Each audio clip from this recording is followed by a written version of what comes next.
નમસ્કાર વિદ્યાર્થી મિત્રો, તમારું ફરીથી સ્વાગત છે મારી યુટ્યુબ ચેનલ જેનું નામ છે એડપાઈ ક્લાસીસ. આપણે આગળના વિડીયોમાં સ્વાધ્યાય ચોપડીનો પ્રશ્ન નંબર 1 જોયો. આજે આપણે સ્વાધ્યાય ચોપડીનો પ્રશ્ન નંબર 2 જોવાના છે, જેમાં કીધું છે કે નીચે આપેલ પૈકી કયા પ્રયોગોના પરિણામ સમસંભાવી છે તે સમજાવો.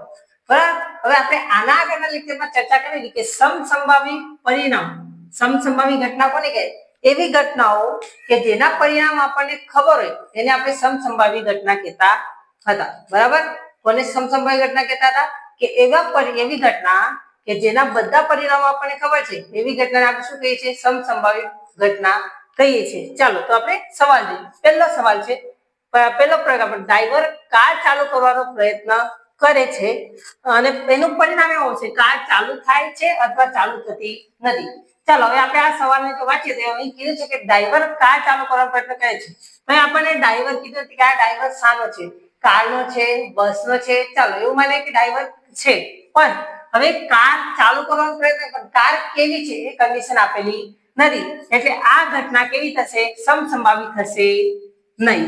બરાબર, આગળ પ્રયોગ બીજો જોઈએ, જેમાં કીધું છે કે ખેલાડી બાસ્કેટબોલને ટાંકીને બાસ્કેટમાં નાખવાનો પ્રયત્ન કરે છે. પછી પરિણામ શું છે કે ટાંકીને બાસ્કેટબોલમાં નાખે છે અથવા ચૂકી જાય. ચાલો હવે આપણે આ સવાલને જાણતી રીતે ખરે આપણે ખેલાડી આપેલું છે. ખેલાડી કીધું છે એટલે ખેલાડી કોઈ પણ રહી શકે, કે કબડ્ડી પણ રમી શકે, ખોખો પણ રમી શકે. ચાલો હવે આપણે એમ કહીએ કે ખોખોના ખેલાડી બાસ્કેટબોલમાં બાસ્કેટને નાખવાનો પ્રયત્ન કરે છે તો એ શું કરશે? બાસ્કેટબોલમાં બાસ્કેટને નાખી શકશે, બાસ્કેટબોલને બાસ્કેટમાં નાખી શકશે નહીં. બરાબર, એટલે આ સંભાવના પણ કેવી થશે? સમસંભાવી થશે નહીં. પણ જો આ જ સવાલમાં અહીં બાસ્કેટબોલનો ખેલાડી કીધો હતો તો આ સંભાવના સમસંભાવી થઈ જશે. ચાલો આગળનો સવાલ, પ્રયોગ નંબર 3. શું કીધું છે કે ખરા ખોટા પ્રશ્નોના જવાબ આપવાની કસોટી આપવામાં આવી છે. જવાબ સત્ય છે કે અસત્ય? ચાલો હવે આપણે જો ખરા ખોટા જવાબ આપીએ તેના બે જ પરિણામ આવે, કાં તો જવાબ ખરો સાચો પડે કાં તો ખોટો પડે. એટલે આ પરિણામ કેવું છે? સમસંભાવી થશે. એના પછી આગળનો સવાલ છે પ્રયોગ. બાળક જન્મ્યું છે. હવે કોઈના ઘરે બાળક જન્મે તો આપણને ખબર છે કાં તો એક છોકરો છે કાં તો છોકરી, એના બધા પરિણામ આપણને ખબર છે. એટલે આ ઘટના પણ કેવી થશે? સમસંભાવી. પ્રશ્ન નંબર 3. શા માટે ફૂટબોલની રમતની શરૂઆતમાં કઈ ટુકડીને બોલ મળવો જોઈએ તે નક્કી કરવા સિક્કાને ઉછાળવો એ નિષ્પક્ષ ક્રિયા છે એવું વિચારાય છે? ચાલો હવે આપણે ચર્ચા કરી કે સમસંભાવી ઘટના કોને કહે? કે જેના બધા પરિણામ આપણને ખબર એની સમસંભાવી ઘટના કહેવામાં આવે છે. એવી રીતે જ્યારે આપણે એક સિક્કાને ઉછાળીએ છીએ તો સિક્કા પર આપણને હંમેશા ખબર છે કે બે જ પરિણામ મળશે. કાં તો શું મળશે? છાપ મળે, કાં તો શું મળે છે? કાટ મળે છે, હેડ મળે અથવા તો ટેલ મળે છે. એટલા માટે કે ફૂટબોલ રમતી વખતે અથવા કોઈ પણ રમત રમતી વખતે શું કરવામાં છે? સિક્કો ઉછાળવામાં આવે છે. એટલે આપણને ખબર પડે કે કેવી ક્રિયા છે?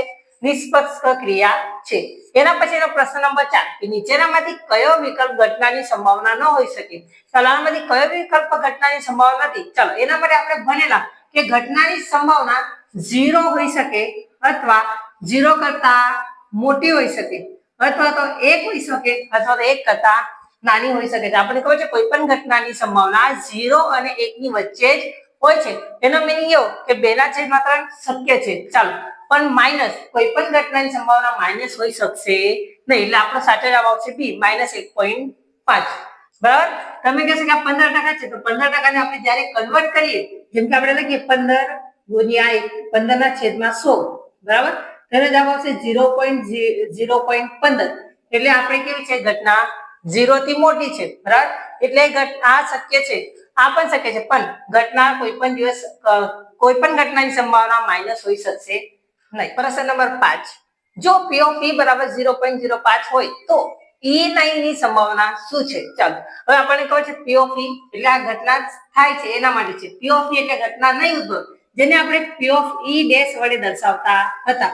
હવે આપણને ખબર છે કે P of E વત્તા P of E ડેશ બરાબર 1 થાય છે. આપણને ખબર છે, આપણે આગળના વિડીયોમાં બધું જોયું છે. ચાલો તો P of E બરાબર આપણે કેટલા આપેલું છે? 0.05 વત્તા P of E ડેશ ખબર નથી શોધવાનું છે બરાબર 1. ચાલો હવે 0.05 પ્લસમાં છે, આવા જશે તો શું રહેશે? માઈનસ. એટલે આપણે શું લખીએ? P of E ડેશ બરાબર 1 - 0.05. તો આપણો જવાબ આવશે 0.55.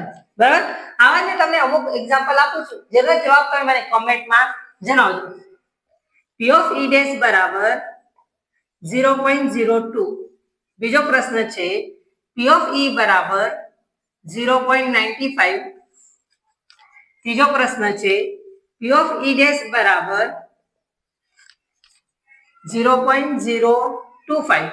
તમારે આ બધાની અંદર મને P of E અને P of E dash શોધીને તમારા જવાબ મને કોમેન્ટમાં જણાવજો.